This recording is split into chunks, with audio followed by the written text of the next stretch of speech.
Right at the onset, the 17th Sangguniang Panlungsod has hit the ground running, so to speak, by coming up with significant pieces of resolutions and ordinances designed to be responsive and attuned to the essential needs of the city. First, the General Santos City Code of Ordinances.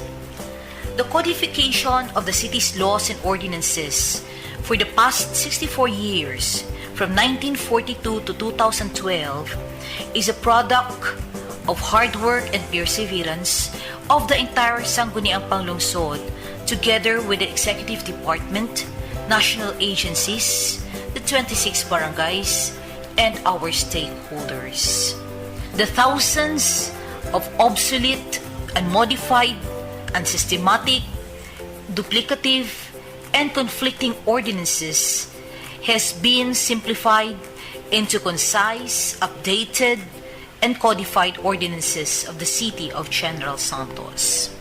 Despite seemingly insurmountable odds, due to mainly zero budget during Phase 1 and Phase 2, this important piece of local legislation has finally become a reality when it was approved during the last session of the 16th Sangguniang Panlungsod on June 25, 2013, and is now awaiting the requisite publication for it to become effective upon satisfaction of required period.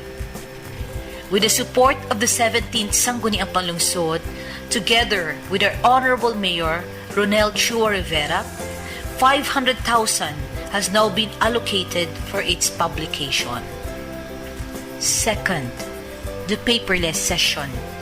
Innovation is essential in effective and efficient governance, and towards such end, the realization of virtually paperless sessions in the Sangguniang Panlungsod is vital.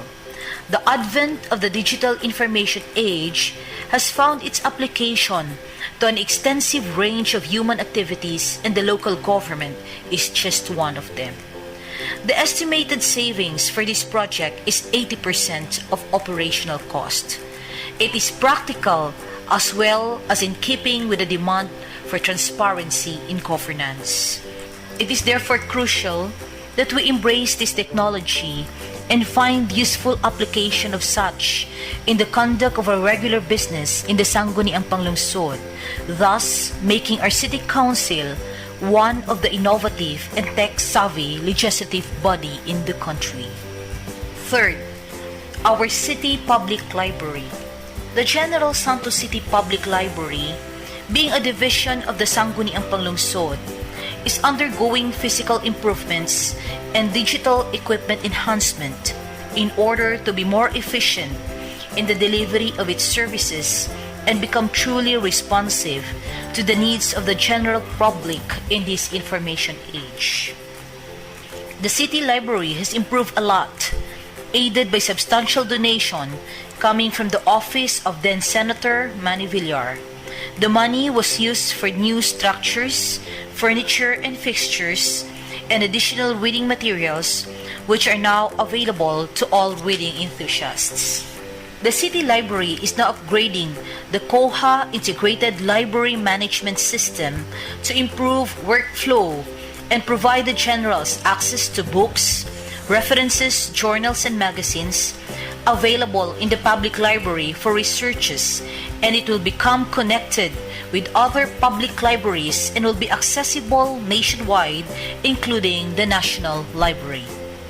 Among the newly available facilities are audiovisual room, the local history area, where books and references that tackle local culture and traditions and written by General Santos authors are featured.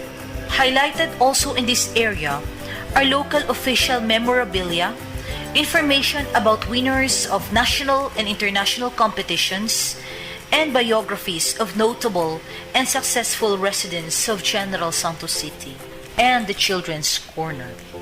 Fourth, website and newsletter. The official website of the Sangguniang Panlungsod, www.spgensantos.ph, was created by virtue of an ordinance institutionalizing the official website of the Sangguniang Panlungsod of the City of General Santos.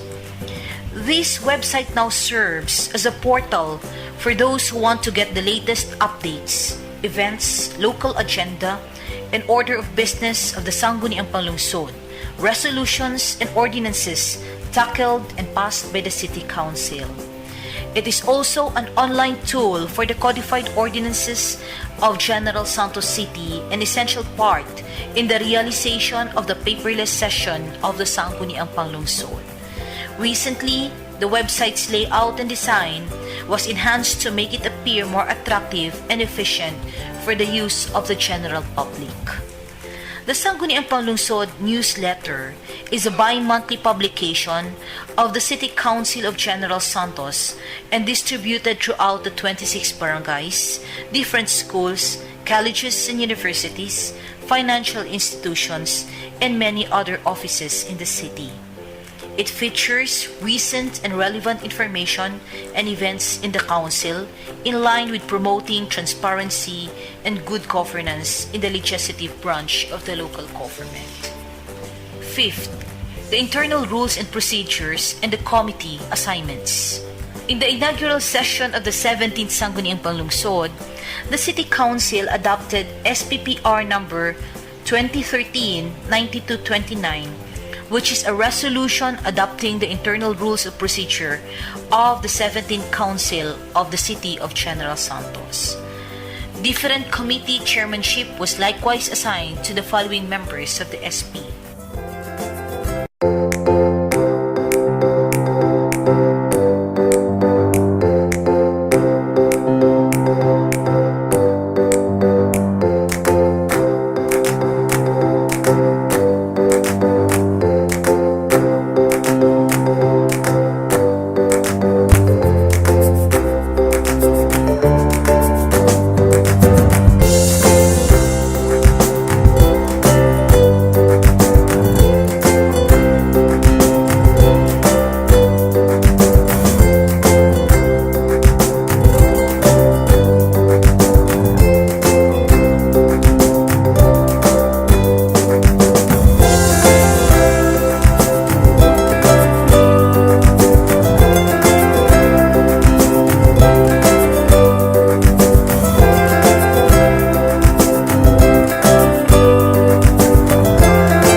For the last 100 days, the 17th Sangguniang Panlungsod collectively enacted and passed 125 resolutions, conducted 62 committee hearings, and 44 consultative hearings.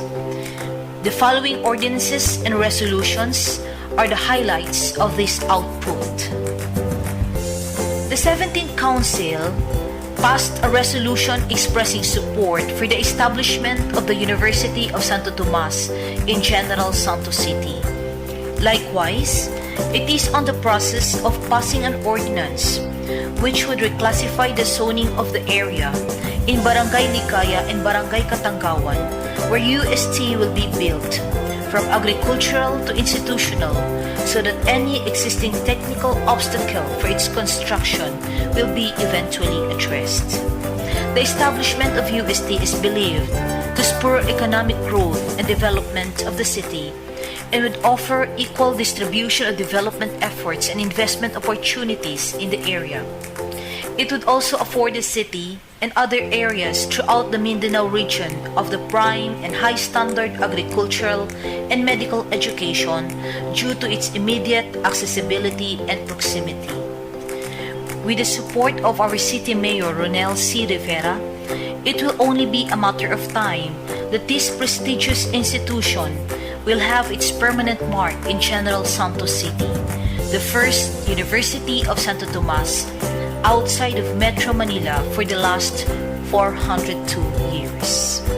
Ordinance number 11, which establishes the General Santos City Local Power Resource Planning and Advisory Board.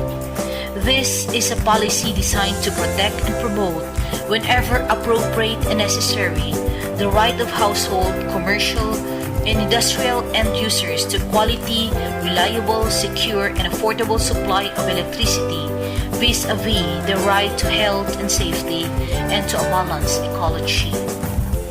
Ordinance number 13, which is an ordinance creating Urban Poor Development Council in the city of General Santos.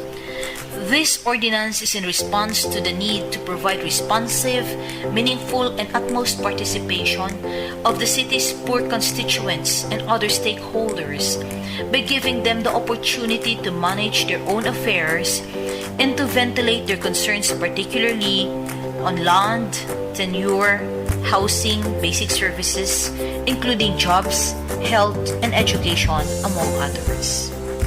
Resolution 370, which strongly supports the approval and passage of House Bill number 65, or an act creating a Department of Aquaculture and Fisheries Resources.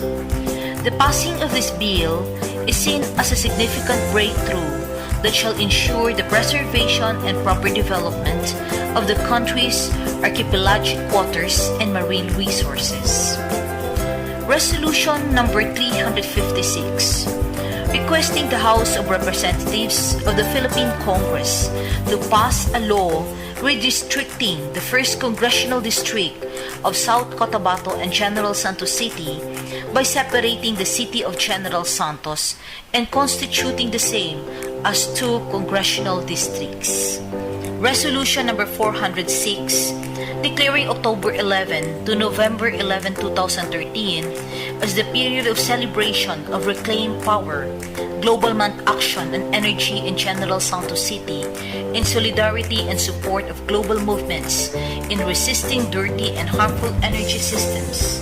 And Resolution 407, earnestly requesting City Mayor Honorable Ronnel Rivera to call the Soxargen Climate Change Adaptation Summit in General Santos City. These resolutions are responses to the urgent needs for the city of General Santos to develop its own climate change action plan, which will include a climate change adaptation strategy and greenhouse emission reduction plan, and to convene the stakeholders to collaboratively share their knowledge and experience and collectively give their commitment through interlocal cooperation on climate change actions. Resolution 379, resolution renaming the Cultural Affairs Division of the City Mayor's Office into Muslim Affairs Division, amending therefore Resolution number 333, series of 1995. The following ordinances have also been proposed.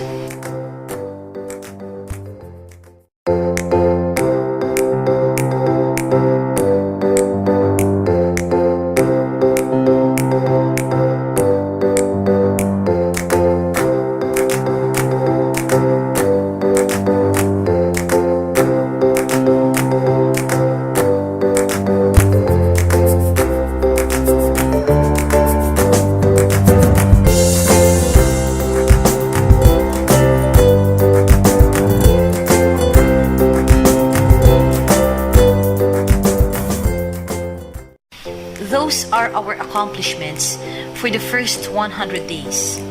The next days will be more challenging, yet with your support and that of our City Mayor Honorable Ronnel Rivera, the Sangguniang Panlungsod will be able to face and address the concerns of our constituents with legislations that are responsive to the needs of the public.